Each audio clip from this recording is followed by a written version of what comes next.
ತಾವೊಬ್ಬ ನಟರು, ಕಲಾವಿದರು, ಅದರ ಜೊತೆಗೆ ತಮ್ಮ ವೈಯಕ್ತಿಕ ಜೀವನದಲ್ಲಿ ಬಹಳ ಸರಳತೆಯನ್ನು, ಅಹಿಂಸೆಯನ್ನು ಕಾಪಾಡ್ಕೊಂಡು ಬಂದಂಥವರು ಈ ಮಾತನಾಡುವಾಗ ಸಿದ್ಧಾಂತ ಅನ್ನುವ ಪ್ರೇರಣೆ ಅನ್ನುವ ಹೆಸರಿನಲ್ಲಿ ಸಮಾಜದಲ್ಲಿ ಅರಾಜಕತೆ ಸೃಷ್ಟಿ ಮಾಡೋದು, ಅಹಿಂಸೆ ಅನ್ನೋ ಹೆಸರಿನಲ್ಲಿ ಮಾನಸಿಕ ಹಿಂಸೆ ಕೊಡುವಂಥದ್ದು, ಇಷ್ಟೊಂದು ಜನರಿಗೆ ತೊಂದರೆ ಕೊಟ್ಟು ಏನು ಸಾಧಿಸ್ತಾ ಇದ್ದೀರಿ ತಾವು?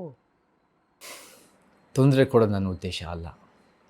ನಾವೇನಾದರೂ ಪರಿವರ್ತನೆ ಮಾಡಬೇಕು ರಾಘವ್ ಸೂರ್ಯ ಅವರೇ ಅಂದರೆ, ನಾವು ದೇಶನ ಉತ್ತಮ ರೀತಿ ತೊಗೊಂಡೋಗ್ಬೇಕು, ಸಮಾಜ ಉತ್ತಮವಾಗಿ ಕಟ್ಟಬೇಕು ಅಂದರೆ ನಮಗೆ ಜನರ ಕಾನ್ಷಿಯಸ್ನೆಸ್ಸು, ಅವೇರ್ನೆಸ್ಸು, ಪ್ರಜ್ಞೆ ಅಪಾರ ಇದೆ. ಅದನ್ನು ನಾವು ಒಂದು ಸ್ವಲ್ಪ ನಮ್ಮ ಕೈಲಾದಷ್ಟು ಇನ್ನೂ ಜಾಗೃತಿ ಮೂಡಿಸೋದು ನಮ್ಮ ಕರ್ತವ್ಯ ಇದೆ. ನಾನು ಅದನ್ನು ಯಾವ ಒಂದು ಸಂವಿಧಾನದ ಚೌಕಟ್ಟು ಹೊರಗಿಂದ ಅದನ್ನು ನಾನು ಮಾಡೋದಲ್ಲ. ಸಂವಿಧಾನ ಚೌಕಟ್ಟು ಒಳಗೆ, ಕಾನೂನು ಅಡಿಯಲ್ಲಿ ಒಳಗೆ, ಮತ್ತು ಎಲ್ಲ ನಮ್ಮ ಒಂದು ರೀತಿ ಅದನ್ನು ಯಾವ ಅವಹೇಳನ ಪದ ಬಳಸದೆ, ಯಾವುದೇ ನಿಂದನೆ ಮಾಡದೆ ಈ ವಿಚಾರಗಳು ಮಂಡನೆ ಮಾಡಿದಷ್ಟು ಜಾಗೃತಿ ಆಗುತ್ತೆ. ಜಾಗೃತಿ ಆದಷ್ಟು ಒಂದು ಉತ್ತಮ ಸಮಾಜಕ್ಕೆ ಒಂದು ಮೆಟ್ಲು ಆಗೋ ಸಾಧ್ಯತೆಗಳಿರುತ್ತೆ. ಚೇತನ್ ಅವರಿಗೆ ಪ್ರಶ್ನೆ ಮಾಡುವಾಗ ಏನು ಅರ್ಹತೆ ಇದೆ ಅನ್ನೋ ಪ್ರಶ್ನೆ ಬಹಳ ದೊಡ್ಡ ಮಟ್ಟದಲ್ಲಿ ಸದ್ದಾಗ್ತಾ ಇದೆ. ಕಾರಣ ಏನು ಅಂತ ಹೇಳಿದರೆ, ಸಾರಾ ಗೋವಿಂದ್ ಅವರು ಕನ್ನಡ ಭಾಷೆಗೆ ಸಂಬಂಧಪಟ್ಟ ಹಾಗೆ ಲಾಟಿ ಏಟ್ ತಿಂದಂಥವ್ರು.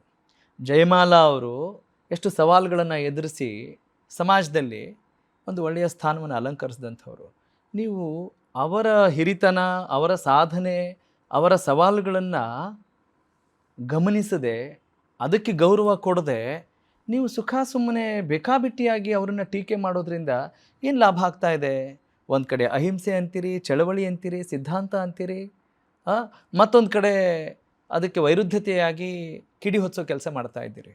ರಾಘವ್ ಸೂರ್ಯ ಅವರೇ, ನಾವು ಬೇಕಾಬಿಟ್ಟಿಯಾಗಿ ಯಾರನ್ನೂ ಟೀಕೆ ಮಾಡ್ತಾಯಿಲ್ಲ. ಯಾರನ್ನು ಅವರು ಮಾಡಿರೋ ಕೊಡುಗೆನೇ ಇಲ್ಲ ಅಂತ ನಾನು ನೋಡಲ್ಲ. ನೀವು ಹೇಳಿದ್ದಿಬ್ಬರು ವ್ಯಕ್ತಿ ಅಷ್ಟೇ ಅಲ್ಲ, ನಮಗೆ ಕರ್ನಾಟಕದಲ್ಲಿ ಹತ್ತಾರು ಸಾವಿರ, ಬಹುಶಃ ಲಕ್ಷಾಂತರ ಜನ ಅವರ ಉತ್ತಮವಾದ ಕೊಡುಗೆ ಇವತ್ತಿಗೂ ನಡೀತಾ ಇದೆ, ಮಾಡ್ತಾ ಇದ್ದಾರೆ. ಅವರೆಲ್ಲರೂ ನಾವು ಗುರುತಿಸೋದು ನಮ್ಮ ಕರ್ತವ್ಯ. ಬಟ್ ಏನು ಹೇಳ್ತೀನಿ ಅಂದರೆ, ಈ ಇಬ್ಬರು ವ್ಯಕ್ತಿಗಳು ನೀವು ಹೇಳಿದ್ರು, ಸಾರಾ ಗೋವಿಂದ್ ಅವರಾಗಿರ್ಬೋದು, ಜಯಮಾಲ ಅವರಾಗಿರ್ಬೋದು, ಅವ್ರ ಮೇಲೆ ನನಗೆ ಪರ್ಸ್ನಲ್ ಯಾವ ಒಂದು ದ್ವೇಷನೋ ಕೋಪನೋ ಯಾವುದೂ ಇಲ್ಲ. ಬಟ್ ನಾವು ಸಮಾಜ ನೋಡೋ ರೀತಿ, ಸಮಾಜ ನೋಡೋ ದೃಷ್ಟಿ ಬೇರೆ ಬೇರೆ.